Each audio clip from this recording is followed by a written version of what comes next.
New York Knicks head coach and star player Mikal Bridges have both spoken out on the New York Knicks' early struggles, and we are going to break this down. So what's up, guys? Welcome back to Knicks Digest. It's Chris here, and we're going to jump right into the video, as always. But guys, real quick, make sure to subscribe. It really does help the channel out a ton. I work very hard to try to make this as good of a channel as possible so we can have fun talking about the Knicks. It would really help if you guys subscribed. But let's jump into it, guys. Obviously, the New York Knicks have had a slow start throughout 3 games, being 1-2, losing to the Celtics and the Cleveland Cavaliers in 2 games where it just felt like they kind of got outshot more than anything. Now, the Celtics went nuclear. They could do that. It's why they won the NBA Finals last year. And the Cavs game was a bad, blown lead. But at the same time, it did feel like stuff the Knicks will manage to clean up as the season goes on. But that hasn't stopped anyone from kind of freaking out. There are obviously people hitting the panic button just 3 games in. And Mikal Bridges and Tom Thibodeau both responded to that. And let's take a look at what they each said. As Mikal Bridges mentioned, it's early for us in the season, but I think we have to communicate to each other a little better. I think when they were making their run, meaning the Cavs, we just stayed a little silent. It's tough. I think we all know it's just a run, so we'll be okay. But sometimes you have to vocalize to each other and listen, are we good? And then talk to each other on the court and when things happen. I think we get a little quiet, and that felt, and they felt that, and they kind of got a little loud and a little momentum, but it's early. Now look, what Mikal Bridges is saying sounds exactly like something that would happen to a brand new NBA team that's very much a new look roster. I mean, last season, the only returning starter from the first game of last season is Jalen Brunson.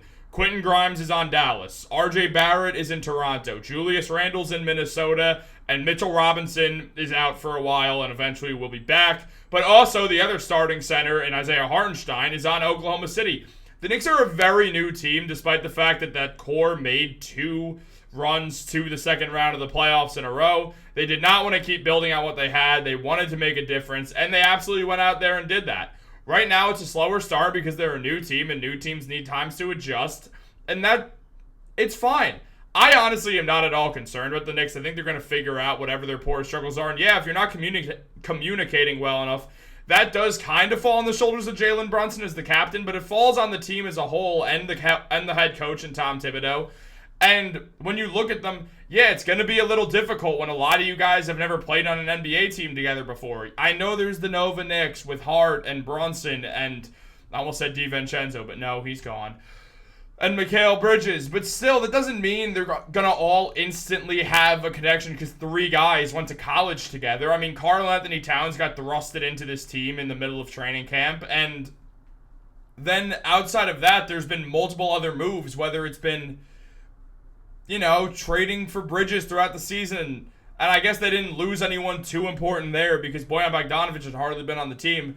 But you did lose Julius Randle and you lost Donte DiVincenzo, 2 guys who affected the chemistry positively a lot. I'm not saying the Knicks are not going to get back to the good chemistry. They certainly are. But it is going to take a minute. They're going to have to learn how to talk to each other and communicate with each other and find how to make each other their best selves. That's how you have to win a championship. And Bridges this season has been very good with the Knicks. I mean, obviously 3 games in, but he's putting up around 19 points per game with 2 rebounds and 3 assists. He's shooting 60% from the field and 36% from 3. That 3-point percentage, that'll go up as time goes on. He had a slow start to the first game of the season, which is what it really was. We then saw him shoot 8 for 10 right after, going 2 for 2 from 3.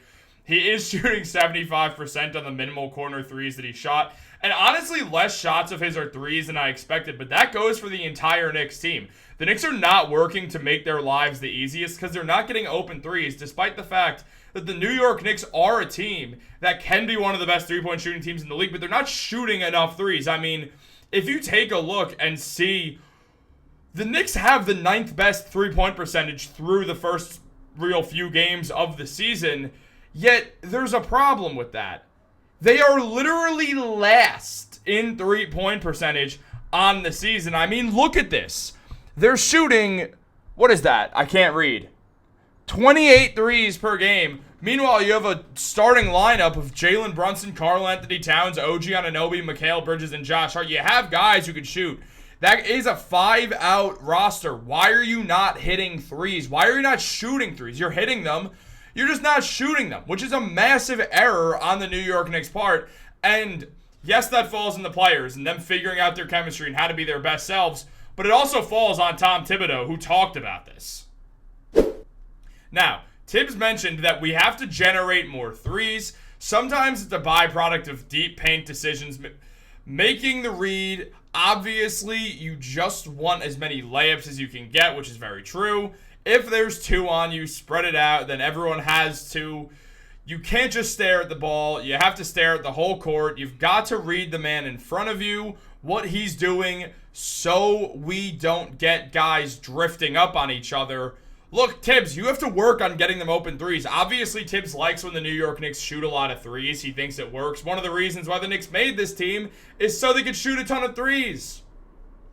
Why is Karl-Anthony Towns hardly shooting the ball in general? I mean, 8 shots against the Cleveland Cavaliers. Now tonight, the New York Knicks will be playing the Miami Heat, and he's got to shoot the ball. He has to go out there and shoot. That is how the Knicks are going to be better. You have to use your star scorers. And that is Brunson, and that is Karl-Anthony Towns. And Karl-Anthony Towns has not been shooting the ball. Maybe it's a lack of comfortability so far, but he's just not taking a lot of shots. I mean, and his numbers look great. He shoots 50% from the field and is shooting 66.7% from 3. But it's because they're on such limited attempts. I mean, 15 points per game, 11 rebounds. He looks all right, but Towns should not be averaging just 15 points per game. He should be averaging way more than that and should be shooting more than 21% of his shots from behind the arc. He's got to get that going, or the Knicks are going to struggle. They need Karl-Anthony Towns to do this. And Jalen Brunson, he's had slow starts with the Knicks every single year he's played with them, and he gets it together, obviously, because, well, he's Jalen Brunson. There's really not much more of an answer than that. This season, I mean, he hasn't played bad to start the year by any means. He's shooting he's putting up 23 points per game, getting 5 assists, 47% from the field, 36% from 3, and not many of them are threes. It's becoming the same thing of no one is shooting enough threes. When that happens, Brunson and Towns' points will go through the roof. Mikal's should stay around the same. We should see some production from OG Anunoby. We're seeing production from Deuce McBride from 3 off the bench. The Knicks just need to work to make their lives easier to get more threes out there, and the team is going to be fine. I mean, Mikal should be saying, hey, we need to communicate more. We need to get things going. We have to work as a team. That is how we win games, and Tibs has to get them shooting the ball. He has to get them working together, learning how to work together, and look, I'm not worried at all. The Knicks are fine. They're 3 games into the season, 4 after tonight. Everything's going to work out for the team. You just have to go out there and find a way to make everyone's lives easier. And that really, really falls on Tom Thibodeau. That is who this falls on. Tibs has to be the one to go out there and get them working together. Because if the Knicks don't do that, they are going to continue to struggle for a bit. It's not shocking the Knicks have struggled to start the season. I mean, look, 6 players returned from last season.